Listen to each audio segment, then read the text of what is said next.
Damos gracias al Señor, siempre la damos porque es bueno saber que Dios, el Dios que nos ha hecho, nuestro Creador, es fiel y Él permanece, no pierde sus cualidades, no pierde sus atributos, aun cuando es eterno, porque es la naturaleza de Dios que le permite ser siempre Dios de amor, siempre Dios de justicia, siempre Dios de misericordia, siempre Dios que busca la rectitud. Y por cuanto nos ha hecho, Él quiere que nosotros, que fuimos hechos a su imagen y semejanza, seamos practicantes de esas cualidades tan preciosas que Él ha puesto en nosotros. Hoy vamos a estudiar un tema muy importante por la actualidad que tiene, aunque no es un tema, para nosotros es un tema fresco, pero no así para el mundo, que ya lo ha aplicado.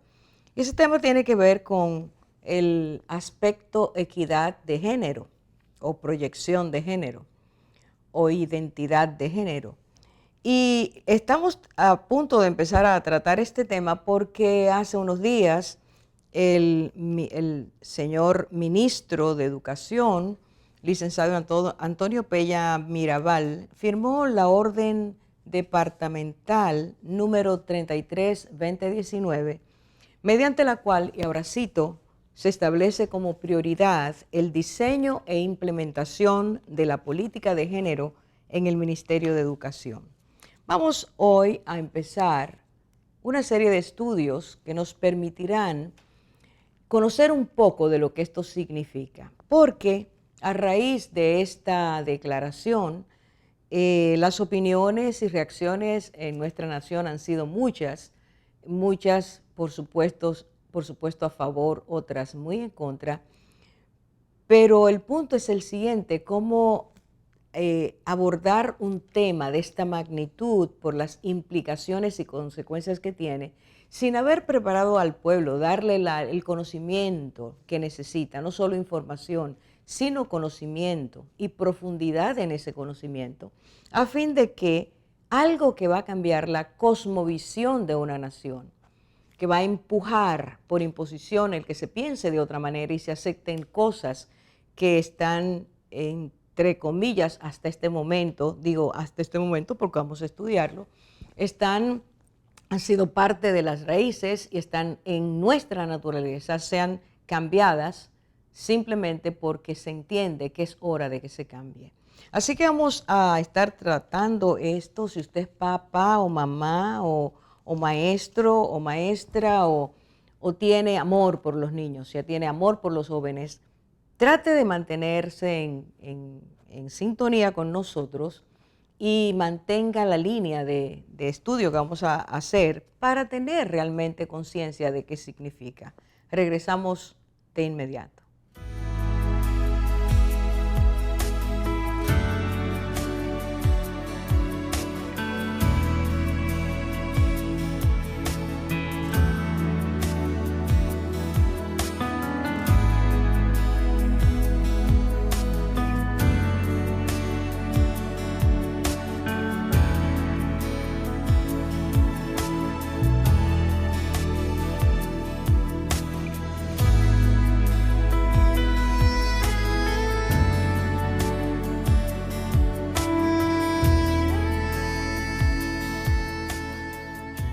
Decíamos en nuestra introducción que estaremos estudiando el tema qué significa la equidad de género, y quiero leer dos de los objetivos que tiene el artículo primero de esta orden departamental que ha sido expuesta al pueblo dominicano.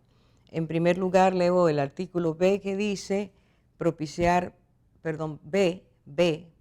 herramientas pedagógicas que promuevan la perspectiva de género para la construcción de una educación no sexista entre los y las diferentes actores y actoras del sistema educativo dominicano. Y luego dice trazar las pautas para contribuir con el proceso de, subrayo, de construcción de los estereotipos de género que permean la sociedad dominicana en todos los niveles y estratos, y de lo cual no escapa el sistema educativo y sus diferentes actores. En el transcurso de estos estudios estaremos tocando uno que otro de esos objetivos y viéndolos a la luz de lo que hay realmente, lo que le dio lugar a todo esto. En primer lugar, examinemos lo que significan las palabras equidad y género. Y para hacerlo, voy a estar haciendo lo siguiente. Vamos a ver lo que dice el diccionario acerca del significado de esas palabras. En segundo lugar, vamos a ver lo que dice Dios acerca de esas palabras. Y en tercer lugar, vamos a ver lo que dicen, que significan estas palabras, aquellos que proclaman, promueven, defienden e imponen este tipo de pensamiento. El diccionario, uno de ellos dice que equidad significa no favorecer en el trato a una persona perjudicando a otra. No, repito, favorecer en el trato a una persona perjudicando a otra. Y este término de equidad está ligado a dos virtudes, dos cualidades que el ser humano tiene y que esas dos cualidades son justicia e igualdad, justicia e igualdad. Para decirlo en términos que podamos todos comprenderlo, porque es así que lo conocemos, esto significa que igualdad y justicia, el bien hacer en favor de otro, el no hacer acepción de personas a otros, el mostrar amable racionalidad, el mostrar bondad, serenidad, mansedumbre en el trato con los demás, está dentro de este concepto, equidad, igualdad y justicia. Y nosotros debemos comprender que esto es algo intrínseco al ser humano por cuanto Dios nos hizo así, como vamos a ver ahora. Cuando nos vamos a lo que Dios dice, tenemos de inmediato que entender que hay dos acciones nucleares que permiten que nosotros podamos ser personas que tengamos la facilidad, sobre todo la capacidad de poder mostrar justicia, igualdad, equidad, ser personas templadas en nuestra manera de interactuar con otros, de que nuestra relación esté marcada no por lo punitivo, lo que se impone, lo que se exige, sino que voluntariamente nosotros nos mostremos de esa forma y apliquemos, partiendo de nuestras vidas, en nuestras relaciones, que haya rectitud, que se quiera lo bueno para el otro. En primer lugar, Dios nos dice que estas acciones son básicas porque en primer lugar, Él nos hizo a su imagen y semejanza, nos regaló atributos de Él, y por cuanto nos regaló atributos de Él, cuando vemos al prójimo, cuando vemos al otro que no somos nosotros, nos damos cuenta que esa persona tiene dignidad porque fue hecha a imagen y semejanza de Dios. El segundo aspecto que Dios nos resalta, afirma y reafirma en su palabra es que nosotros debemos amar al prójimo. Es un mandato. Debemos amar al prójimo. Y conforme a ese amor que Él nos ha dado y que nos ha mostrado, en nuestras relaciones interpersonales, ese amor tiene que expresar la calidad del amor.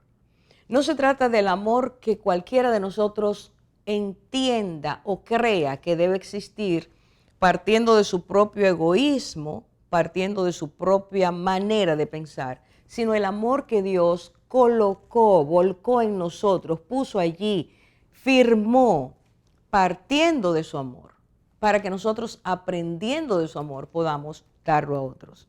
Dios nos habla del amor, para que no nos quedemos aéreos. El Señor nos habla de cómo debe ser ese amor. Y voy a tomar algunos puntos nada más de esa riqueza inmensa que tenemos en su palabra y que usted puede buscarlo, como se resumen en 1 Corintios capítulo 13.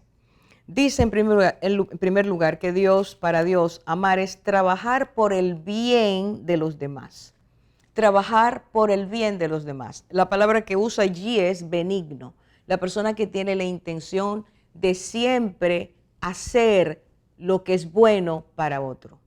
Que no anida en su corazón, no tiene motivaciones extrañas, erróneas, incorrectas, injustas para mostrarla en favor de los demás, sino que vive pensando cómo hacer el bien y no el mal. Este bien incluye las tres áreas del ser. Incluye el que la persona piense en hacer el bien al cuerpo, al alma y al espíritu. Hacer el bien en el trato de los demás implica que la persona quiera que ese ser humano sea enriquecido, reciba, se beneficie en su cuerpo físico, en su alma y en su espíritu, en la parte material nuestra y en la parte espiritual nuestra. Estas tres partes nuestras tienen que ser enriquecidas por el amor. Debemos trabajar para que no solo el cuerpo físico, lo material esté bien, o que nos sintamos bien porque somos complacidos al sabernos amados y que ese amor solo se proyecte en lo que a mí me parece o a mí me gusta, sino que la persona benigna, que muestra amor de forma benigna, según Dios lo enseña, debe desear que esta persona, que no es ella ni él, reciban beneficios en la totalidad de su ser. Se llama trabajar en lo que es la integralidad de la persona. Entonces, el segundo aspecto de ese amor que Dios quiere que nosotros lo tengamos por cuanto tenemos su imagen y semejanza y vemos a los demás como personas que tienen la imagen y semejanza de Dios. El Señor dice que amar es gozarse de la verdad. Gozarse de la verdad solo puede hacer o hacerlo aquel o aquellas personas que valoran qué es la verdad, que creen en lo que es la verdad, que aceptan lo que es la verdad. La verdad no es un mito, no es una fantasía, aunque en este tiempo se nos plantee y se nos quiera convencer de que la verdad es subjetiva y que la verdad mía no es la verdad tuya, etc. Esa verdad, la verdad de la cual habla Dios, y Dios parte de la verdad diciendo que Él es real, que Él existe, que Él nos creó, que Él nos hizo, que hay diferencia, pero igualdad porque nos hizo a su imagen y semejanza. Ese Dios dice que esa verdad, cuando la conocemos, nosotros nos gozamos en aplicarla, en ejercerla y en ejercitarla, porque esa verdad nos libra de caer en las redes del engaño, de la falsedad y de la mentira. Esas cosas esclavizan al ser humano. El que no camina en la verdad, camina en la esclavitud. Y eso lo aleja de ser una persona que se goce en la verdad, que vea que puede, siendo ser humano, plantear al otro, ser al otro y vivir de acuerdo a esa verdad que impide la falsedad, la infidelidad, el engaño, el autocentrismo, etcétera, etcétera. Dios dice que el que se goza en la verdad vive de manera fiel, es real y genuino en aquella naturaleza que Él le dio. Hacemos una pausa para volver de inmediato.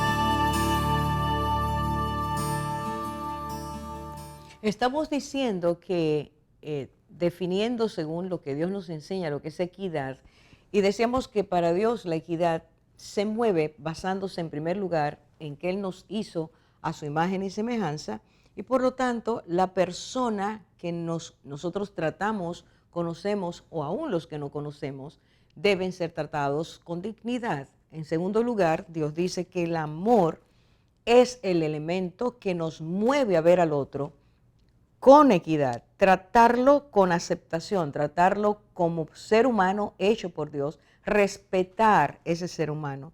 Y el tercer elemento de ese amor, dijimos primero, trabajar por el bien del otro, su totalidad, todo lo que es esa persona. Luego, gozarnos en la verdad que permite que seamos transparentes y genuinos al conocer quiénes somos, de quién venimos y cuál es el propósito de Dios para nuestras vidas. Y en tercer lugar, Dios dice que amar es no ser egoísta. Por lo tanto, al no ser egoísta, no buscar lo nuestro, dice el texto, no busca, el amor no busca lo suyo. Al no buscar, la intención nuestra no es buscar solo lo nuestro, eso nos lleva a ser personas que no hacemos nada indebido en contra de los demás. No están nuestros propios intereses primero, sino que buscamos que los demás tengan el bien que merecen por ser respetados, ser personas que a los ojos de Dios tienen valor y que deben tenerlo para nosotros. Cuando la persona justamente ama de esa manera, entonces es cuando puede tratar con equidad a los demás. Y una ramificación inmediata de tratar con equidad a los demás es reconocer que esa persona tiene derecho a pensar, tiene derecho a creer, tiene derecho a ser, tiene derecho, esos derechos que Dios le ha dado, que no son derechos inventados por el hombre, sino derechos naturales que vienen en nuestra individualidad. En este punto es necesario leer 3 declaraciones de las que Dios hace cuando Él se refiere a lo que es justicia, la dispensación de justicia que Él hace. Y las 3 están en 3 salmos diferentes. El primero, Salmo 75, versículo 2, dice, Dios dice, cuando yo escoja el tiempo oportuno, seré yo quien juzgará con equidad. Fíjese que las 2 palabras están juntas, juicio con equidad. Y recuerde que al principio dijimos que la equidad está ligada a la igualdad y al juicio. Ahora fíjese lo que Dios dice, cuando yo escoja el tiempo oportuno, seré yo quien juzgará con equidad. Salmo 96, 10 es el segundo salmo y dice Dios, decida las naciones, el Señor reina, ciertamente el mundo está bien afirmado, será inconmovible. Él juzgará a los pueblos con equidad. Otra vez menciona la palabra, juzgará con equidad. Y el tercer salmo es el Salmo 98, versículo 9. Y leo esta parte, dice, delante del Señor, pues viene a juzgar la tierra, Él juzgará al mundo con justicia y a los pueblos con equidad. Estas 3 afirmaciones, Dios reitera lo mismo, juzgar con equidad, juzgar con justicia. Llegará el tiempo en que lo haga. Y está destacando que es el origen de donde sale, la fuente de donde sale la equidad y la justicia es Dios. Saber esto, entenderlo, internalizarlo es sumamente importante. Tenemos que comprender que Dios es el juez de toda la tierra. Y esa frase la encontramos en Génesis capítulo 18, cuando Abraham, que conocía la impecabilidad, la pureza, la santidad, el juicio justo que salía de Dios, dijo, tú eres el juez de toda la tierra. Y añade, no hará lo que es justo, no harás tú lo que es justo. Es imposible entender justicia, equidad, igualdad, sin conocer o sin entender que Dios es justo, que de Él sale la justicia. ¿Por qué esto es importante? Veamos 3 razones. La número 1 es que es de Dios que surge la justicia, surge el bien, surge la equidad, surge la igualdad. Él dice, yo no hago acepción de personas.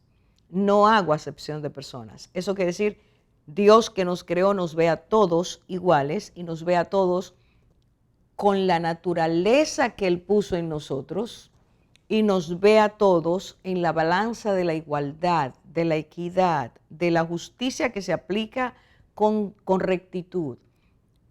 Esto significa que si nosotros creemos en esto, por cuanto somos creados por Dios y Él puso la capacidad en nosotros de vernos como personas hechas a la imagen y semejanza de Dios, trataremos con equidad a nuestros semejantes.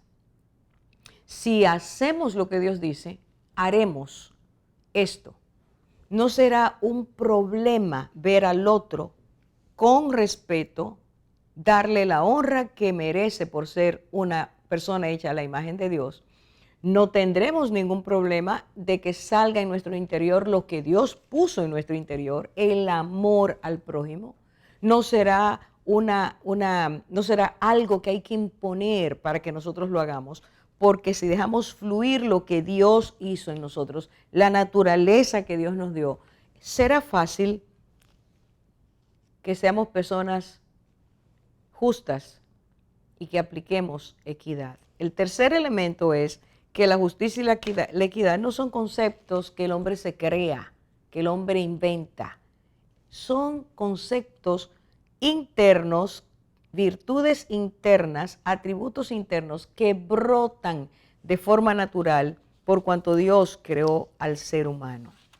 Es imposible entonces, entendiendo estas cosas, que nosotros cambiemos el significado de las palabras. Ya vimos lo que significa igualdad, justicia, equidad, cómo están ligados estos conceptos, vienen de Dios que nos hizo así y cómo Dios espera que nosotros lo hagamos vibrar en nuestras relaciones interpersonales, porque el instrumento que lleva a cabo esto, el poder ser justos, equitativos, es el amor. Y recuerde, no el amor humano egoísta, sino el amor de Dios. Ahora bien, lo voy a decir de nuevo todo, en resumen, para que tengamos el bloque que tiene que ver. Ya supimos lo que dice el diccionario natural común y lo que dice Dios. Resumen es, Dios es origen de toda igualdad, de la igualdad y la justicia, porque Él es el origen de la justicia, la equidad, el poder dar a cada uno conforme a su amor, su gentileza, su gracia. Nos capacitó a la humanidad para que lo pudiéramos hacer activa y efectivamente, y mostrar equidad no es descubrimiento humano, no es una ley que se inventó un ser humano, sino que es producto natural de nuestra naturaleza, naturaleza dada por Dios. Y naturaleza en el sentido amplio de la palabra, lo que somos, cómo somos y para qué hemos sido hechos así. Y por último, para Dios no hay verdadera equidad sin el amor. No se puede hacer. No es un estereotipo, no es algo que nos inventamos, vamos a ser equitativos, sino que el amor nos debe mover, porque el amor nos hace ver al otro, a la otra, a la humanidad como personas que fueron hechas a imagen y semejanza de Dios. Ahora quiero que vayamos al segundo significado, y es la palabra género. Recuerde que el tema es qué significa equidad de género, perspectiva de género y todas las otras de género que andan por ahí, que vamos a ir mencionando. ¿Qué significa la palabra género? Los invito a que nosotros pasemos al fundamento bíblico en cuanto a esta palabra. Y tenemos que partir desde Génesis, porque es allí donde nosotros encontramos a Dios mencionando esta palabra. En Génesis capítulo 1, los versículos 11, 12, 21 y 25. En esos versículos Dios repite una y otra vez la palabra género. Ocurre en el nacimiento de lo que es la humanidad y durante el proceso de la creación, de los diferentes estados de la creación. Dios menciona esta palabra. Voy a tomar el versículo 11 del capítulo 1 de Génesis, que dice: después dijo Dios, produzca la tierra hierba verde, hierba que dé semilla, árbol de fruto que dé fruto según su género, que su semilla está en él, sobre la tierra, y así fue. El versículo 25 dice: e hizo Dios animales de la tierra según su género, y ganado según su género, y todo animal que se arrastra sobre la tierra según su especie, y vio Dios que era bueno. Árbol que dé fruto según su género, animales de la tierra según su género, ganado según su género. Eso lo repite varias veces, como he dicho en otros versículos también se encuentra, durante ese periodo creacional donde Dios estaba haciendo obras gigantescas, maravillosas, gloriosas, que aquí están, las tenemos alrededor nuestro y nosotros somos resultado de ese hacer de Dios, aunque se diga que no es así. ¿Qué estaba Dios indicando y estableciendo al reiterar la frase según su género? La raíz de la palabra género, tal y como aparece en este contexto, es genos, que significa clase, tipo, generación. Según su género, entonces, tal y como Dios lo estaba diciendo, significa que Dios, el Creador, imprimió en sus obras características inconfundibles e imborrables, y las repito, características inconfundibles e imborrables que marcan un límite dentro de ese género y es un límite que permite que sea conservado o que debe permitir que sea conservado aquello que Dios puso. Dios nos hizo de tal forma que marcó un límite, una frontera a eso que hizo, dio unas especificaciones, colocó en cada una de sus obras un perfil específico que no puede ser borrado a menos que se violente aquello que Dios hizo. Y si se violenta lo que Dios hizo, ya la especificación o especificidad no es la natural que Dios ha dado, sino que es algo que el hombre provoca. Y si el hombre lo provoca, entonces hay consecuencias, porque romper, fracturar, deshacer o querer deshacer lo que Dios marcó trae consecuencias, y siempre son consecuencias que violentan lo natural y que suscriben una naturalidad que no existe en el modelo que Dios imprimió.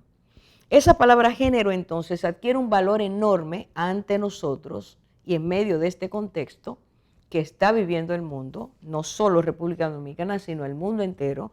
Es necesario resaltar esto. Usted y yo tenemos características por ser hombre o por ser mujer que son tan definidas, como le llaman algunos, el dato biológico que usted y yo tenemos en nosotros, en la persona que somos, es tan definido que no se puede borrar sin alterar, sin romper, sin desnaturalizar lo que Dios nos dio. Dios está diciendo que esas cosas imborrables, tipo, clase que Él puso, lo puso en cada especie, y cada especie según su género, según ese perfil tan especial, va a funcionar y debe funcionar porque Dios colocó en nosotros una estructura inviolable. Esto es sumamente importante. Es necesario que nosotros lo veamos porque en el lenguaje de Dios es Él que mencionó la palabra género por primera vez. Tiene esta clasificación y aunque nosotros querramos transformarla, hacerla de nuevo, poner otro significado en ese lenguaje, para Dios sigue siendo igual. Y para Dios, usted y yo seguimos siendo las criaturas que Él creó. Hacemos otra interrupción momentánea para continuar con este estudio.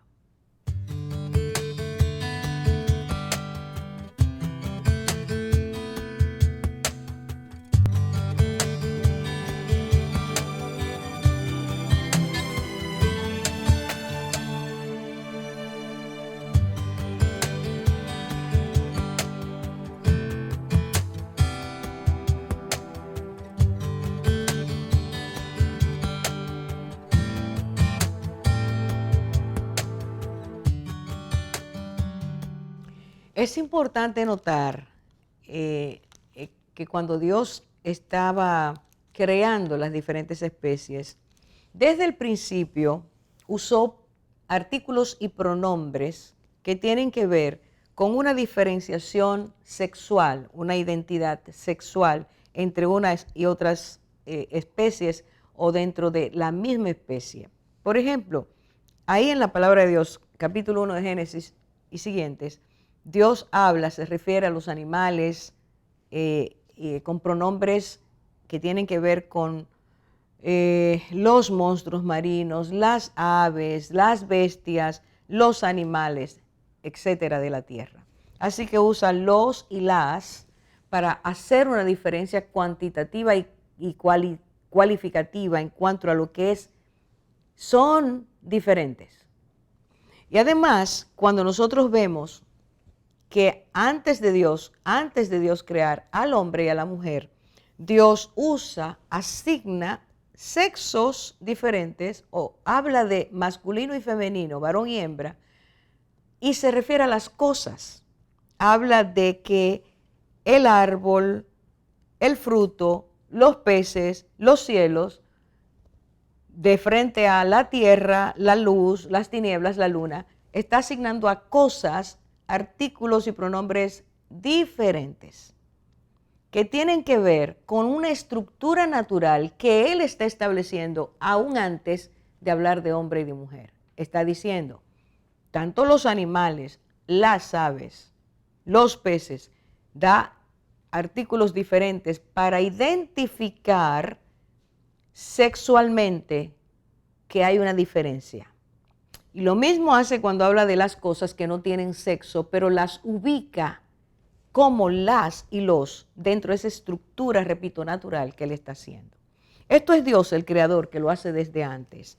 Ahora quiero que pasemos a un resumen que vamos a buscar en Génesis capítulo 5, un resumen de lo que fue la creación del ser humano, cómo Dios habla y qué dice acerca de estas cosas. Empiezo con el versículo 1, voy a leer hasta el versículo 4 y dice, este es el principio de las generaciones.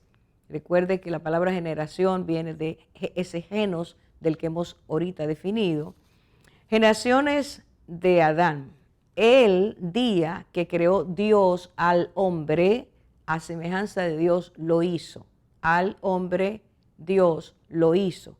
Versículo 2, varón y hembra los creó y los bendijo y llamó el nombre de ellos Adán. Tanto al hombre como a la mujer, Adán significa no solo el nombre, sino también humanidad. El día en que fueron creados. Yo quiero que usted vaya conmigo otra vez. El día que creó Dios al hombre, versículo 1, versículo 2, varón y hembra los creó, versículo 2, y los bendijo. Dios los bendijo al varón y a la hembra. Versículo 2, y llamó el nombre de ellos Adán. Dios le puso Adán a ambos. 3, el día en que fueron creados. Dios, el creador, Dios creó, Dios tuvo un plan, Dios lo llevó a cabo, Dios hizo al varón y la hembra y los bendijo, los identificó, les dio su bendición. Leo el versículo 3, y vivió Adán 130 años y engendró Adán un hijo a su semejanza, conforme a su imagen, y llamó su nombre Set. Versículo 4, y fueron los días de Adán después que engendró a Set 800 años y engendró, quiere decir Adán, hijos e hijas. Quiero que usted y yo nos detengamos en el versículo 3. Versículo 3 dice que Adán engendró un hijo a su semejanza conforme a su imagen. Le dio un nombre, era un varón, y le dio el nombre de Set. ¿Por qué quiero que nos detengamos ahí un momentito nada más? Porque dice, Adán engendró un hijo a su semejanza conforme a su imagen.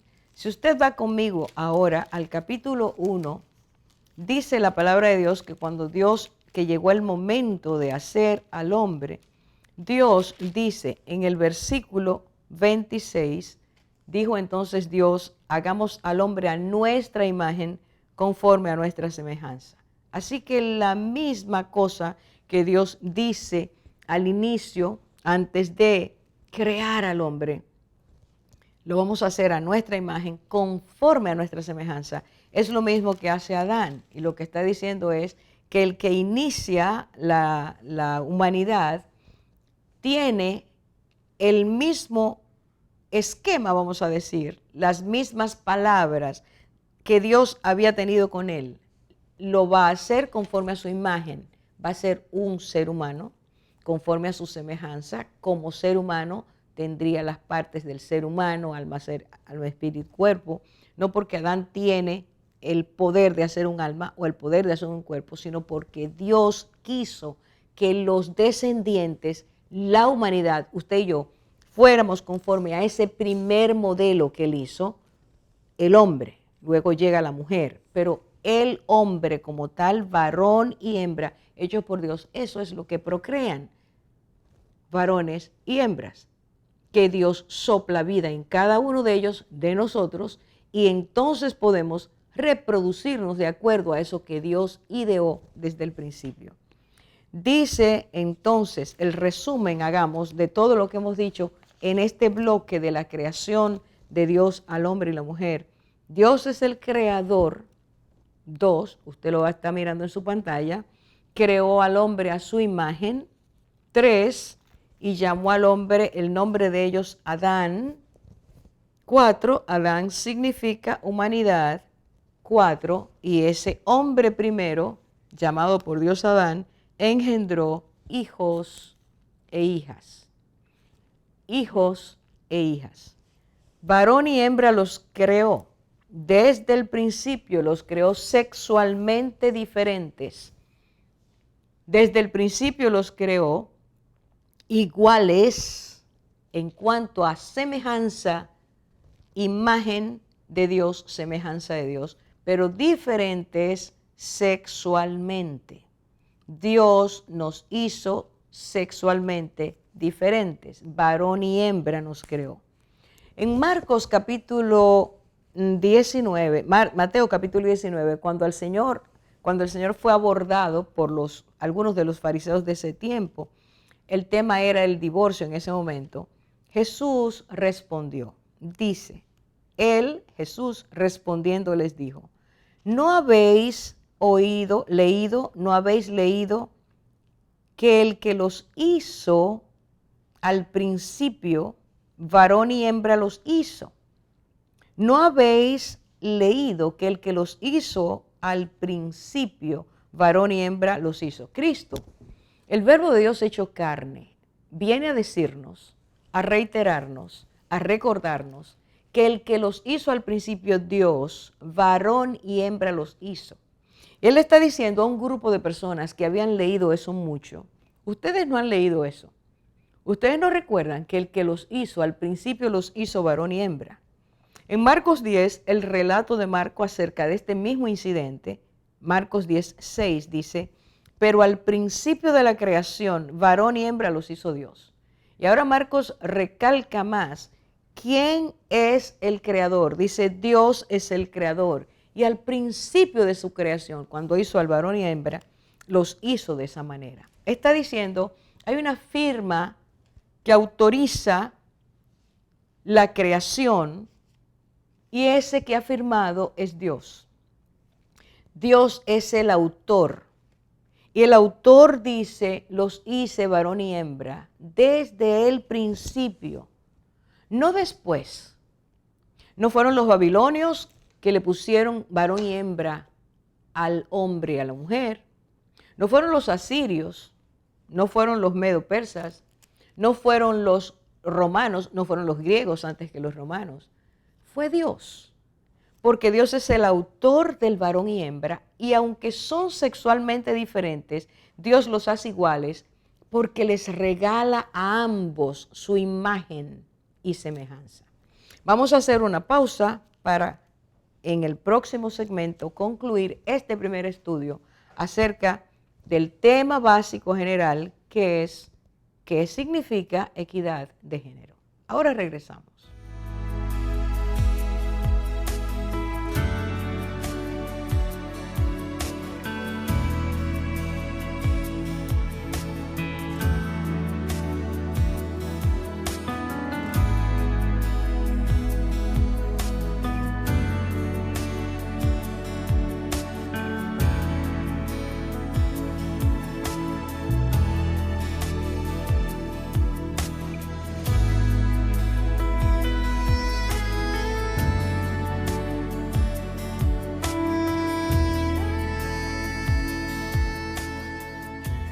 Estamos viendo que el Señor, Dios, el Creador, hizo tanto al hombre como a la mujer con su imagen y a ambos le dio su semejanza. La igualdad entre el varón y la mujer es algo que Dios desde el principio ha hecho. Y si a eso le queremos llamar equidad en creación, eso es lo que Dios hace, aunque marca desde el principio una diferencia sexual entre ambos. La palabra de Dios dice que Dios no solo creó al hombre y la mujer, sino que Dios de ambos hizo una familia y bendijo esa primera familia. La bendijo para que fueran capaces de amarse, de aceptarse, de comprenderse, de fructificar. Y ahí en Génesis 2:24 dice entonces Dios, dejará el hombre, repito, el hombre, a su padre y a su madre y se unirá a su mujer. En el capítulo 4 del mismo libro de Génesis, al inicio, al principio, como dice Cristo de la creación, el versículo 1 dice, conoció Adán a Eva, la cual concibió y dio a luz a Caín. Conoció esta parte, esta palabra desde el original y desde el principio significa conocer en el nivel más íntimo. Se está refiriendo a intimidad sexual. Adán conoce a su mujer y dice, ella concibe, porque es la mujer la que Dios desde el principio hizo con una estructura biológica para que concibiera. Y entonces en el versículo 4 del capítulo 5, que acabamos de leer sus primeros 4 versículos, dice, Adán engendró hijos e hijas. Cuando nosotros sumamos estas tres declaraciones, que están hablando de un relato de lo que pasó al principio, nos encontramos con que Dios bendijo desde el principio al varón y la hembra, a los esposos, para que de ellos, de esa unión, el hombre y la mujer, de ellos nacieran hijos, varones e hijas hembras. Tuvo Adán, dice, engendró hijos e hijas. Esa estructura inicial, el matrimonio, la pareja, bendecida por Dios, capaces de concebir, Eva, engendrar, Adán, hijos e hijas. Imagen y semejanza. Adán y Eva, iguales delante de Dios, bendecidos por Dios, cuando ella da a luz, nacen personas que se parecen a ellos en su identidad sexual, varones y hembras. Y el resumen de estos versículos es que la diferencia sexual fue creada por Dios, que desde el principio fue así, como Cristo les recordó tanto tiempo después a los fariseos. Ustedes no han leído que desde el principio quien los hizo así fue Dios.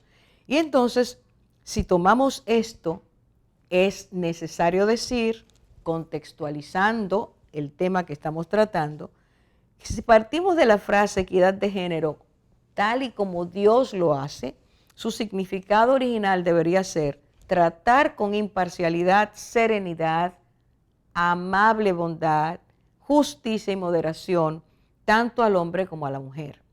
No hay diferencias, son ambos creados por Dios, ambos tienen la imagen y fueron hechos a la semejanza de Dios, ambos fueron capacitados por Dios con inteligencia, sabiduría, entendimiento, racionalidad, capacidad de lógica, capaces de hacer cosas creativas, cada uno en su orden, capaces de comunicarse, capaces de ser como Dios en este sentido, poder transmitir un mensaje que el otro lo escuche, que lo decodifique, que lo entienda, que reproduzca a su vez, organice el lenguaje, envíe mensajes.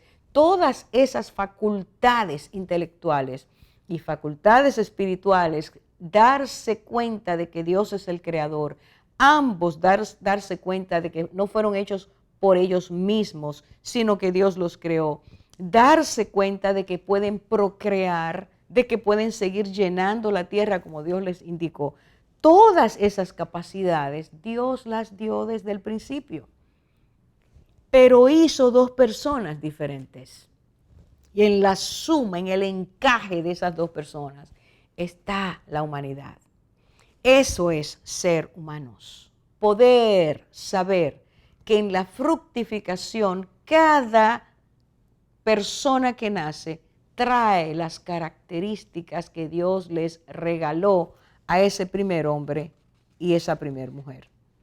Es necesario entonces que nosotros veamos la frase equidad de género, perspectiva de género, no solo como la hemos visto, como Dios la ve, sino como se está viendo en este tiempo, y es como dije al principio, esta ordenanza quiere establecer, introducir, imponer al pueblo dominicano. En este momento es necesario que nosotros, y para mí la palabra es urgente, urge, que nosotros sepamos que las palabras tienen un significado diferente en este tiempo. No es lo mismo lo que Dios estableció, el creador, el autor, el que tiene derecho legal sobre nuestras vidas. Lo que Él dijo no es lo mismo cuando hoy se habla de equidad de género. En segundo lugar, urge entender cuál es el significado de esa frase.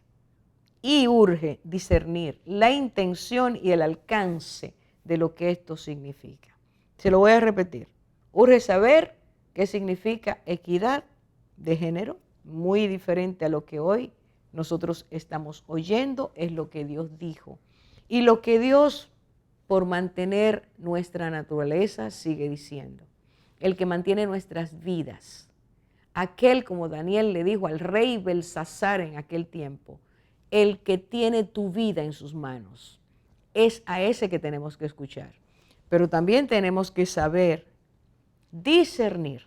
Es urgente discernir qué significa, cuál es la intención, cuál es el alcance de que ahora se quiera imponer esta cosmovisión también en nuestra nación, así como se ha impuesto en tantos lugares de la tierra.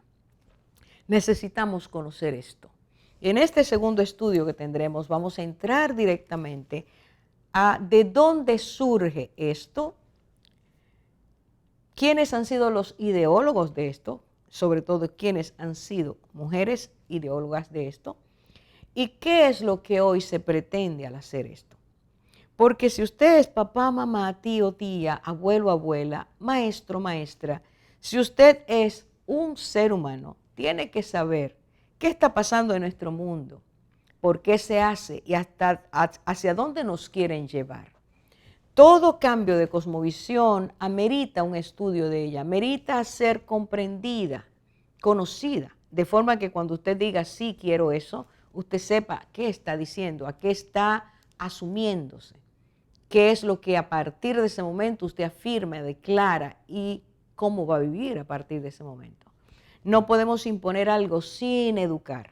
Por eso, cuando el mundo cambió, cuando Cristo vino, predicó, hizo las obras que hizo, mostró el amor de Dios y el mundo dio un giro. Él se encargó de que lo que a partir de Él, muerte y resurrección, implicaría para la tierra, Él se encargó de enseñar previamente lo que significaba eso.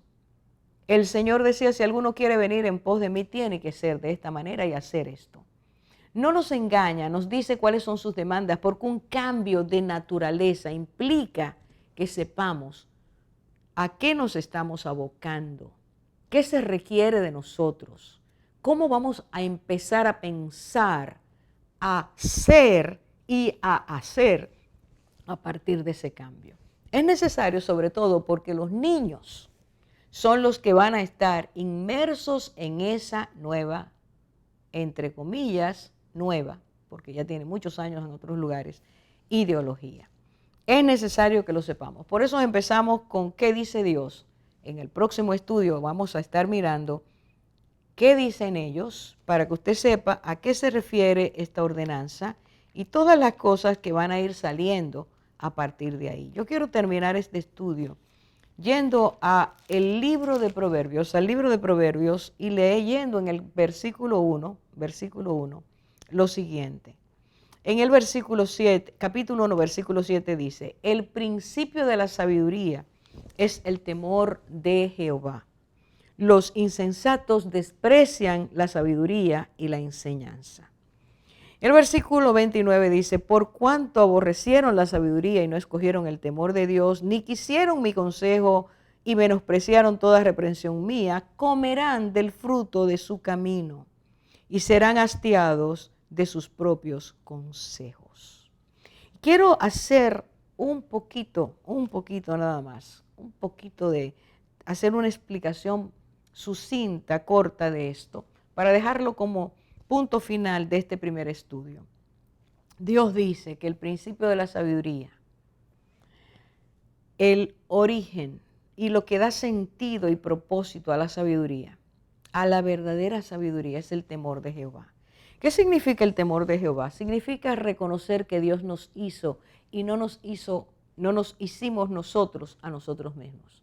Significa entender que el Creador no es aleatorio, que el Creador no hace las cosas improvisadas, que el Creador no se inventa cosas en el camino, sino que previamente, conforme a su sabiduría eterna, su poder eterno, su inteligencia eterna, su conocimiento eterno, la profundidad de su saber, conforme a eso Él nos creó.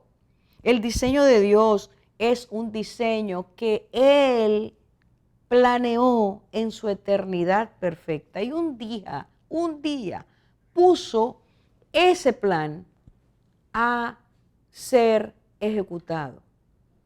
Es Dios el que decidió hacerte a ti y a mí. Varón y hembra los creó. Recuerde lo que Cristo dijo desde el principio. No es que al pasar el tiempo, un día alguien dijo, sería bueno llamarle al que tiene esta figura varón y sería bueno llamarle al que tiene esta anatomía hembra. La palabra de Dios dice que desde el principio Dios diseñó y creó varón y hembra. Nunca lo olvide, ese es el diseño de Dios. Y el diseño de Dios es perfecto. Y por cuanto es perfecto, reconocerlo, Dios dice a aquellos que lo reconocemos que este es el principio de la sabiduría y que acercarnos a esa sabiduría nos libra de ser insensatos, de inventar, de crear nosotros otra cosa, de decir la creación de Dios no tiene valor, vamos a hacer otra. Nos libra de eso porque el principio de la sabiduría justamente es el temor de Dios.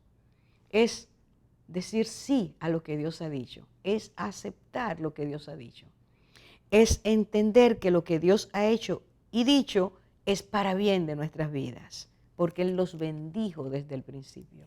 Fíjese bien que al final del capítulo, los versículos que he leído dicen que entonces los que aborrecen la sabiduría de Dios y no escogen el temor de Dios, dicen, no Dios, no queremos eso, queremos otra cosa. Es más, para nosotros tú ni existes, por lo tanto ningún diseño tuyo tiene valor. A los que hacen eso, Dios dice, no quisieron mi consejo, menospreciaron toda reprensión mía, es decir, los límites que Dios nos ha colocado. Esas personas, dice Dios, tendrán consecuencias. ¿Sabe lo que dice aquí? Las ideas, dijo aquel filósofo, tienen consecuencias. Dios nos lo dice de esta manera, antes de que el filósofo lo dijera. Nos dice, porque no quisieron mi consejo, es un acto voluntario, no lo quiero, lo desecho. Repito, y menospreciaron, tuvieron en poco toda reprensión mía, quiere decir todo consejo, exhortación, advertencia, mandato, mandamiento, norma, principio, ética. Por cuanto no quisieron eso, comerán del fruto de su camino, serán hastiados de sus propios consejos. Al final, Dios está diciendo, por cuanto no han aceptado mi creación, entonces ellos comerán de sus propios caminos. Y este contexto de caminos no es el camino, la calle, la vía, la senda. Está hablando de lo que tú y yo hacemos como tú y yo decidimos caminar nuestras vidas, formar senderos de conducta, de acciones que nos alejan de Dios. Dios está diciendo, van a comer, las consecuencias van a ser que se dan cuenta un día que eso que cambiaron, eso que hicieron no está bien. Y dice, se hastiarán de sus propios consejos. Muchas personas, por cambiar esto, han sufrido consecuencias muy terribles. Tenemos datos recientes, datos no tan recientes, pero en 40, 50 años en que el mundo ha estado imprimiendo, moviéndose, imponiendo estas cosas, han sido muchas las vidas que se han perdido, porque menospreciaron lo que Dios estableció desde el principio. Quiero terminar pidiéndole, rogándole que usted recuerde esta frase de Dios. El principio de la sabiduría es el temor de Dios. Y quiero que no olvide que usted y yo debemos estar interesados en saber, en discernir, en entender lo que esto significa y el alcance que tiene, porque Dios nos está hablando de cuál es el final. Si usted tiene hijos, si tiene sobrinos, si tiene nietos, si ama a los niños, si ama a los jóvenes, ponga atención a estas cosas. Tratemos de separar la paja del trigo, el bien del mal, para que hagamos aquello que va a traer bendición a nuestra nación, no aquello que va a traer más dolor a nuestro país. Que Dios lo bendiga, usted reciba lo que Dios da, recibamos con gozo lo que Dios nos da, para que en amor nos veamos iguales, pero sepamos que somos diferentes. Dios lo bendiga, Dios la bendiga.